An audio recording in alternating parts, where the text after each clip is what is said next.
Sumigaw si Chu Tianchen. Old Man Ming, hindi mo kailangang magpakita ng awa. Turuan mo siya ng leksyon para sa akin ng maayos. Nagpakawala si Old Man Ming ng malaking atake. Ang maitim na enerhiya ay bumalat sa paligid niya. Bumubuo ng isang malaking kamay na nakalutang sa ere. Sa galit, lihim na sinumpa siya ng Old Man sa kanyang puso. Kailan pa dumating ang oras na ikaw, si Chu Tianchen, ang mag-uutos sa akin? Kung hindi lang dahil hawak ka pa ng First Elder dahil may silbi ka pa. Matagal na kitang nasampal ng 2 beses. Hinugot ni Ye Qingcheng ang kanyang espada. Itinuro kay Chu Tianchen, at sumigaw, Chu Tianchen, saan dinala ng babaeng iyon ang aking husband? Kung may nangyaring masama sa kanya, hindi mo kami makakasundo. Ngumisi si Chu Tianchen. Tungkol kay Wang Yang ba ang sinasabi mo? Nahulog na siya sa isang walang katapusang bitag ng kamatayan. Wala pang sino man ang nabuhay mula sa sumi space ni Yun Mei Niyang. Hindi ko inaasahan na ang Empress ng Great Sheng ay mayroon ding kagandahan. Kung hindi lang utos ng Old Ancestor, gusto ko talagang isama ka sa aking harem. Sa sobrang inis, agad na hinugot ni Ye Qingcheng ang espada at sumugod. Mamatay ka. Madaling nakaiwas si Chu Tianchen. Nagpatuloy siya sa panunukso. Magandang babae, hindi mo ba naramdaman na malaki ang agwat ng iyong cultivation level sa akin? Mukhang kailangan ko talagang personal na turuan ka. Kung hindi, sa ganitong kitigas na ugali, baka mawalan ng gana ang Old Ancestor. Kailangan kong hintayin na makalabas ang aking husband. Siguradong haharapin niya ang asong ligaw na katulad mo. Sa kanyang puso, nanalangin siya, husband, kailangan mong maging ligtas at walang nangyari sa iyo. Kasabay nito, sa loob ng pribadong espasyo ni Yun Mei Niyang, marahang kinagat niya ang kanyang daliri. Ang mukha niya ay namumula, at mahina siyang nagtanong, mayroon isang bagay na palagi akong nagtataka. Paano mo nagawang alisin ang control mark kay Juzin? Kalmado si Wang Yang, magkalas ang mga kamay sa dibdib. Ang control mark ni Wushwani. Sinira ko ang ganyang mababang klase ng laruan. Hindi ito nangailangan ng maraming lakas. Isang hinga lang. Tapos na. Napatigil si Yun Mei Niyang at hindi makapaniwalang nagsabi. Ay ito, paano ito nangyari? Dati, umabot ako ng 100 taon para lang maging spirit image si Juzin. Walang pakialam na winagayway ni Wang Yang ang kanyang kamay. Maniniwala ka man o hindi. Depende sa iyo. Sa kahit anong paraan. Nakita mo na. Ngayon, sobrang tapat niya sa akin. Narinig ni Yun Mei Niyang iyon at sa interes. Nagmungkahi siya. Dahil madali mong naalis ang mark sa katawan ni Juzin. Magkakaroon tayo ng pagkakataon na mag-collaborate. Mag-collaborate? Hindi ba tayo magkaaway? Nagbibiro ka ba? Nagtatakang balik tanong si Wang Yang. Ano talaga ang gusto ni Yun Mei Niyang? Basta kayang malutas ni Kuya Wang Yang ang hindi masasabing hirap na ito. Tulungan ang inyong abang lingkod na sirain ang seal na inilagay ni Chu Tianchen sa katawan ng inyong abang lingkod. Handang ialay ng inyong abang lingkod ang lahat. Habang nagsasalita si Yun Mei Niyang, kusa niyang pinaluwag ang tela na nakabalot sa kanyang katawan. Napatigil si Wang Yang. Nakatitig ang 2 mata. Mukhang hindi ito magiging maganda. Nahiya at tinakpan ng system ang 2 mata. Ay, paano nangyari iyan? Hindi ba ito masyadong hindi angkop para sa mga bata? Sa labas, si Chu Tianchen ay parang naglalaro lang habang kaharap si Ye Qingcheng. Sige, magandang babae na si Ye. Mas mabuting sumuko ka ng maayos para hindi ka mahirapan at masaktan. Huwag kang mangarap, sumigaw si Ye Qingcheng. Patuloy na inatake gamit ang espada. Bigla, may pagbabago sa espasyo. Isang portal ang nagbukas. Lumabas si Yun Mei Niyang mula sa loob at bahagyang napabuntong hininga. Si Kuya Wang Yang pala ay masyadong mahina. Mukhang kailangan kong maghanap ng mas malakas sa hinaharap. Nag-aalala si Ye Qingcheng nang marinig iyon. Husband, ano ba ang ginawa ng vixen na iyon sa aking husband? Ngumiti si Chu Tianchen ng mayabang. Wang Yang na iyon ay siguradong hindi makakaligtas sa bitag ng kamatayan. Wala pang sino man ang nabuhay mula sa sumi space ni Yun Mei Niyang. Nang marinig ang masamang balita, napatigil si Wushwani sa pag-atake at nagulat siyang napasigaw. Ano? Nabigo ang master. Magkalas ang mga kamay ni Yun Mei Niyang sa harap ng kanyang dibdib. Nakaharap kay Chu Tianchen, at nagsabi, Chu Tianchen, natapos ko na ang malaking gulo. Ngayon, Oras na para tuparin mo ang iyong pangako. Sino ang mag-aakala na agad na nagbago ang isip ni Chu Tianchen? Nagkibit balikat siya at mapanuyang nagtanong. Pangako? Anong pangako? Hindi ko maalala na nangako ako sa iyo ng kahit ano. Nagalit si Yun Mei Niyang sa eksena na ito. Sumigaw siya at nagtanong kay Chu Tianchen. Chu Tianchen, talagang traidor ka. Naglakas loob kang bawiin ang iyong salita. Hindi pinansin ni Chu Tianchen ang kanyang mga salita at kalmadong sumagot. Isa ka lang aso ko. Paano ka magkakaroon ng karapatan na makipagkasundo sa akin?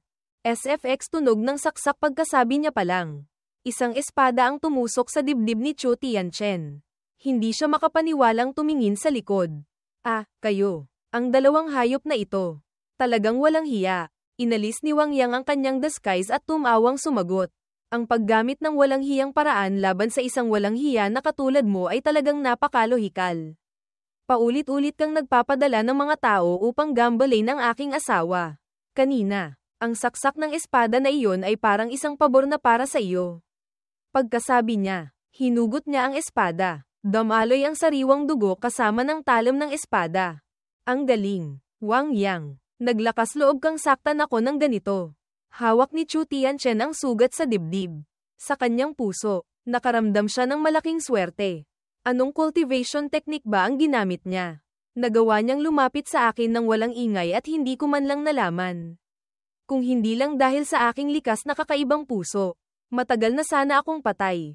Nagmamadali si Ye Chingcheng kay Wang Yang at nagtanong. Husband, bigla kang naglaho kanina. Talagang nag-alala ako. Hindi ka ba ginawa ng babaeng iyon ng kahit ano? Sa kanyang puso, lubos siyang nag-aalala. Kung ang aking husband ay nasaktan ng babaeng iyon, hinding-hindi ko siya mapapatawad. Ngumiti si Wang Yang ng masaya upang siya ay kalmayan. Hindi naman. Sa ganyang klaseng espasyo na basura. Paano niya makukulong ang iyong husband? Huwag kang mag-alala. Lahat ay nasa ilalim ng aking kontrol. Balikan natin ang kaunting oras bago nito. Nakatingin si Wang Yang sa babaeng nasa harapan niya. Kusang damaloy ang dugo mula sa ilong niya. Ito, medyo maluwag, liberal, yata ito. Nang makita ang kanyang hindi disenteng hitsura, sinasadya ng sistem na umubo upang ipaalala. Cough cough, Master Host, pakiusap, magpakita ka naman ng konting dangal. Nahulog ang tela na nakabalot sa kanya. Inilalantad ang isang marka sa likod ni Yun Mei Niyang. Ipinaliwanag niya. Ang inyong abang lingkod ay orihinal na miyembro ng royal family ng Mystic Moon Kingdom. Hindi ko inaasahan na pinagsabuatan ako ng old ancestor ng pamilya Chu at inilagay ako sa bitag.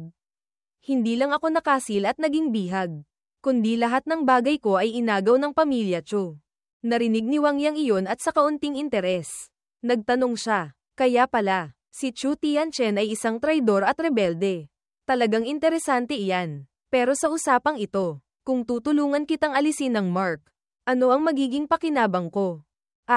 Kuya Wang Yang ay talagang marunong mag-isip.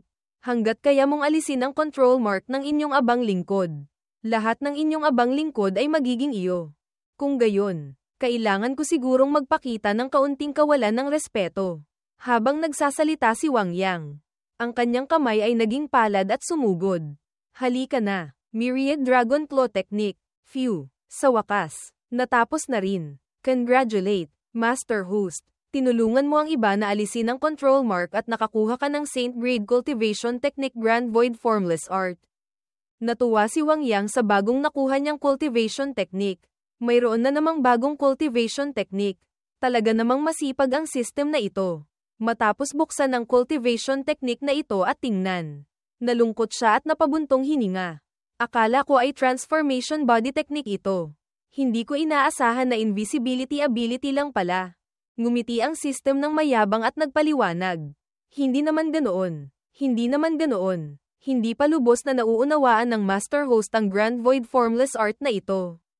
Pagkatapos gamitin ito, walang sino man sa labas ng anyo ng tao ang makakahanap ng iyong kinalalagyan. At hindi rin nila kayang umatake sa iyong invisible state. Nag-interes muli si Wang Yang nang marinig iyon. Mukhang maganda iyan. Kung gayon, bigyan natin ng kaunting maliit na sorpresa ang Mystic Moon Emperor na iyon. Balik sa kasalukuyan, bigla na lang napansin ni Wang Yang na bahagyang napunit ang damit ni Ye Chingcheng.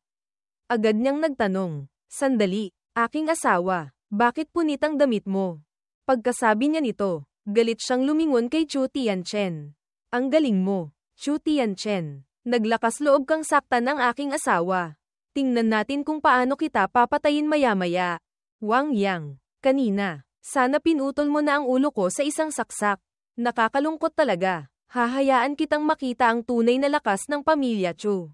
Habang nagsasalita si Chu Tianchen, may inilabas siyang isang itim na pil at walang pag-aalinlangan na nilunok ito. Uminom, sumigaw si Chu Tianchen. Ang kanyang cultivation level ay agad na tumaas ng mabilis. Mula Peak Great Emperor patungong Half-Step Supreme. Sa langit at lupa, ako ang pinakamarangal. Sino ang maglalakas loob na makipaglaban sa ilalim ng pressure ni Chu Tianchen? Walang bahid ng kahinaan. Binuhat ni Wang Yang ang kanyang mahabang espada.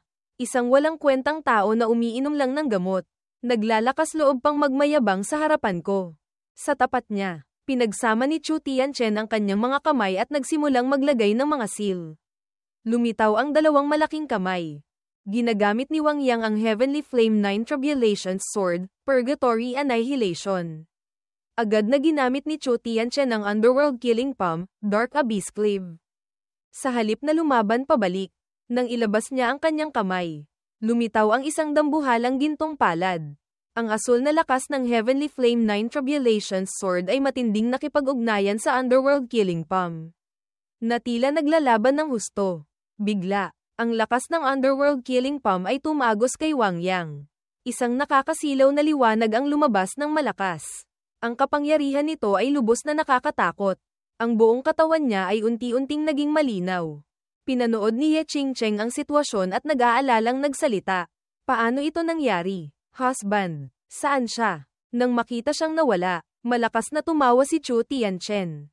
Sigurado siyang mananalo. At may paghamak na sinabi, "Akala ko ay napakagaling mo. Hindi inaasahan. Ni isang galaw ay hindi mo kayang pigilan.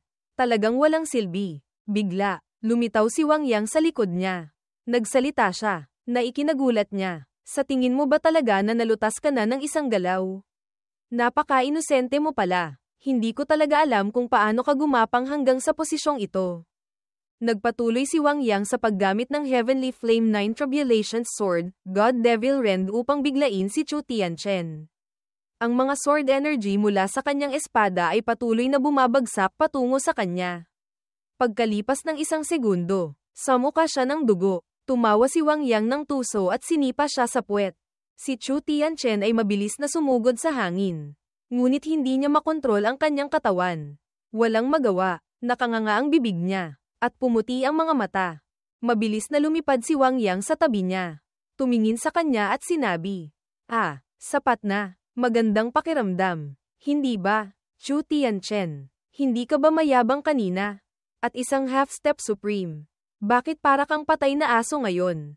Pagkatapos nito, sa isang saksak ng espada, pinutol niya ang kamay ni Chu Tianchen. Masakit siyang sumigaw. Nang maputol ang kanyang kamay, pinawisan siya ng husto sa sakit at takot. At sumigaw siya ng malakas upang humingi ng tulong. "Old Man Ming, dali, iligtas mo ako." Sa sandaling ito, si Old Man Ming ay nakikipaglaban kay Wu Xuani. Nang marinig ang kanyang paghingi ng tulong, lumingon siya at nabulong. "Itong walang silbi na Chu Tianchen. Hindi ko siya pwedeng iwanan dito." Pagkatapos magdesisyon, ginamit niya ang Underworld Killing Palm na may matinding aura upang maitulak si Wu Xuani. Pagkatapos ay agad siyang lumipad patungo kay Chu Tianchen. Mahina siyang bamulong. "Kailangan ko talagang sumunod. Kung hindi, masasayang ang mga plano ng Old Ancestor." Tumayo si Wang Yang sa harap ni Chu Tianchen at sinabi, "Hindi mo dapat ginagalit ang Venerable One na ito ng paulit-ulit. Sa susunod mong buhay, tandaan mong maging mabuting tao." Pagkasabi niyan, gumamit siya ng espada para hiwain siya. Ang espada ay dahan-daang dumaan sa leeg ni Chu Tianchen. Ganito lang, nahiwalay ang kanyang ulo mula sa leeg. Nang makita ang sitwasyon sa harap niya, nag-aalala si Old Man Ming at sinabi, "Tapos na, paano ko ito ipapaliwanag sa Old Ancestor ngayon?" Mariing kinuyam ni Old Man Ming ang kanyang kamay sa galit at sumigaw, "Ang galing mo, Wang Yang. Alam mo ba na pinatay mo ang Emperor ng Mistep Moon Kingdom? Kalmadong ipinaliwanag ni Wang Yang. Nakakatakot, ha? Ano naman kung siya ay emperor? Ang sinumang manggulo sa Venerable One na ito ay dapat magkaroon ng ganitong kapalaran. Bukod pa, inagaw niya ang trono. Ang ginawa ko ay kumilos para sa langit. Galit siyang sumagot, bata ka, huwag kang masyadong mayabang. Ang background ng aming pamilya Chu ay hindi mo kayang hulaan. Nagpanggap si Wang Yang na wala siyang pakialam at sinabi, oh, kung gayon, ngayon, ang Venerable One na ito ay kailangang subukan ang lalim ng lawa ng pagong ng inyong pamilya Chu. Sandali siyang tumigil. Pagkatapos ay nagpatuloy. Kung gayon, ngayon, ang Venerable One na ito ay kailangang suriin ang lalim ng lawa ng pagong ng inyong pamilya Chu. Sinabi niya ng may paghamak. Mayabang na bata, ngayon, durugin ko ang inyong lahat upang ipaghiganti si Chu Tianchen. Sa kanyang puso, lihim siyang nag-isip, anong antas ba talaga ang Wang Yang na ito? Ang batang Chu Tianchen ay halos walang laban na pinagbabaliktaran. Pagkasabi niyan, iniabot ng matanda ang kanyang kamay ng may determinasyon. Ang kanyang buong katawan ay nagpalabas ng maitim na enerhiya.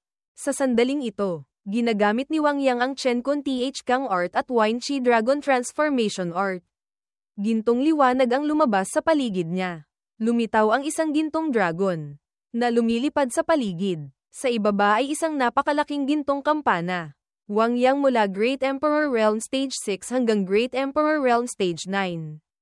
Naalala ni Old Man Ming ang gabing iyon nang utusan siya ng Old Ancestor na hulihin si Ye Ching-cheng. Nakaluhod siya sa lupa, hindi makapaniwalang nagtanong muli, Old Ancestor, kailangan ko ba talaga na personal na hulihin si Ye Ching-cheng at ang batang Chu Tianchen? Ang Great Sheng Dynasty ay mayroon lamang ilang Great Emperors. Ayon sa akin, galit siyang tiningnan ng Old Ancestor at sumagot, Sumpain ka. Inaasahan mo ba na ang Venerable One na ito ay personal na pupunta upang hulihin ang bitch na iyon? Kung gayon, sige na, umakyat ka at umupo sa ulo ko. Nang marinig iyon, agad siyang nagbigay galang at sinabi, Old Ancestor, kumalma po kayo, ang inyong sakop ay gagawin agad. Hinihikayat mo si Chu Tianchen na mabilis na ibalik si Ye Ching-cheng. Pinaalalahanan siya ng Old Ancestor. Tandaan lang, si Ye Ching-cheng ay may natural na Phoenix Sacred Body. Ang Venerable One na ito ay lalo pang makaka-breakthrough sa kanyang antas at makakapagpahaba ng kanyang buhay. Mahaba ang gabi at maraming panaginip. Umalis ka at gawin mo agad. Tandaan, kahit anong hindi inaasahang mangyari, kailangan mong protektahan si Chu Tianchen at ibalik siya. Bumalik sa kasalukuyan, inisip ni Old Man Ming. Ang pananatili rito ay masyadong mapanganib. Sa pagbabalik, maaari akong makatakas sa kamatayan. Mukhang kailangan ko lang hintayin na mamatay ang matandang iyon, Old Ancestor. Ang matandang ito ang magiging tagapamahala ng pamilya Chu sa silangang kontinente. At pagkatapos ay ginamit niya ang Black Flame Underworld Palm, Cloud Sweep ang clue. Isang matalas na kamay na may kuko ang lumitaw sa harap niya. May kumpiyansa na sinabi ni Wang Yang. Kailangan kong tingnan kung anong mga kasanayan ang mayroon ka. Ang matandang malapit ng mamatay. Nagtanong ang system sa kanya. Master Host, bakit mo pinipilit tanggapin ang atake? Ang matandang ito ay isang half-step supreme. Hindi nagtagal, lumitaw ang isang gintong kampana. Ang system, na nakapikit ang mga mata. Bumantong hininga. Nakakainis. Natatakpan ang paningin ko. Napakatuso din ng matandang ito. Sinabi niya nang may kumpiyansa dito. Huwag kang mag-alala. Hindi siya makakatakas. Hayaan mo siyang maglaro ng kaunti sa apoy. Sa sandaling ito, ginamit ni Old Man Ming ang Dark Killing Shadow Troop, Escape. Naisip niya, may pagkakataon ako. Habang hindi pa siya nakaka-react, mabilis na makatakas. Kung magtagal pa ako, ilalagay niya ako sa plato at makikita mo na talaga ang gulo. May hawak na pyesa ng chess si Wang Yang. Nakatayo sa harap ng transparent na chessboard. At mahinang sinabi, sa wakas, nahuli na kita. Tingnan natin kung saan ka pa makakatago. Inilagay niya ang pyesa ng chess at ginamit ang Move ang Cloud daw, Flying Out Absolute Realm upang hulihin si Old Man Ming. Nang mahuli, tumingin siya sa kanya ng may puot. Bata, talagang tuso ka. Upang patayin ang matandang ito, ginamit mo ang lahat ng paraan. Bigla, lumitaw si Wu Xuanyi sa harap niya at sinabi ng may paghamak. Ginamit ang lahat ng paraan. Nagsalita si Wang Yang. Tigilan mo na ang pagiging narcissistic. Hindi ka pa karapat-dapat sa tunay na kakayahan ng Venerable One na ito. Ang buong katawan ni Old Man Ming ay nagpalabas ng pulang enerhiya. Ang kanyang mga mata ay parabang dumudura ng apoy. Nakaakyat na pala siya mula half-step Supreme hanggang Supreme First Layer. Isang malakas at nakakabigla na maitim na aura ang lumabas. Sa gitna ng malakas na hangin, malakas siyang sumigaw. Nag-aalala si Ye Qingcheng at nagtanong. Hindi maaari. Maaari ba ito? Ito ang Brazier ng Supreme Realm. Si Yun Mei Niyang na nakatayo sa likod ay nagdagdag. Ano ang kakaiba doon? Gaya ng inaasahan sa isang maliit na kaharian sa hangganan. Bilang isang empress, wala kang kaunting kaalaman man lang. Nginat-ngat niya ang kanyang mga ngipin at nag-isip. Ano ba ang ginagawa ng matandang ito mula sa pamilya Chu? Sa pilitan siyang sumusugod sa Supreme Realm. Ano man, ang talisman mark sa aking katawan ay nawala na. Dapat ko bang tumakbo at magtago ng matagal? Nag-aalala na sinabi ng system sa kanya. Master Host, Supreme Realm na ngayon ang matandang iyan. Kailangan ba ng system na ito na tumulong sa iyo? Mahinang sumagot si Wang Yang. Hindi na kailangan. Sinasira niya ang kanyang cultivation para sa pilitang sumugod. Malayo pa rin siya sa isang tunay na Supreme Realm. Pula ang mga mata ni Old Man Ming. Ibinuhos niya ang lakas sa kanyang palad at sinabi. Mabahong bata, ngayon, kahit na ipusta ko ang lahat, hihilin kita pababa sa impyerno. Hawak ni Wushwani ang kanyang sibat at malakas na nagpahayag. Hanggat narito ako, huwag ka nang maglakas loob na lumapit sa aking master kahit isang hakbang. Sinabi ni Wang Yang sa kanya. Wushwani, nabaliw na ang matandang ito. Maaari kang masaktan kung lalabanan mo siya. Medyo nag-alinlangan siya, Master. Pero si Wushwani ay wala pang natatalong kalaban para sa iyo. Dahan-daang hinaplos niya ang ulo nito para aliwin. Okay lang. Nagsumikap ng husto si Wushwani ngayon. Ako na ang haharap sa matandang ito. Bumaba ka muna. Ngumiti siya at sumagot. Opo, Master. Pagkaalis ni Wushwani, mapanukso siyang gumamit ng isang daliri sa matanda. Matandang, tigilan mo na ang pagsigaw dyan. Dali. Pumunta ka rito at mamatay ka. Ano ba ang dami mong sinasabi? Ginagamit niya ang kung anong cultivation technique. Sa likod niya ay lumitaw ang isang maskulado at puti ang buhok na figura. Na mayabang na nagpahayag. Mayabang na bata. Nais ng matandang ito na makita kung paano mo lalabanan ng buong lakas na atake ng Supreme Realm. Pagkasabi nito, pinagsama niya ang lakas at hamampas ng palad patungo sa kanya. Ang dambuhalang kamay na may napakalaking kapangyarihan ay lumikha ng isang buhawi sa hangin.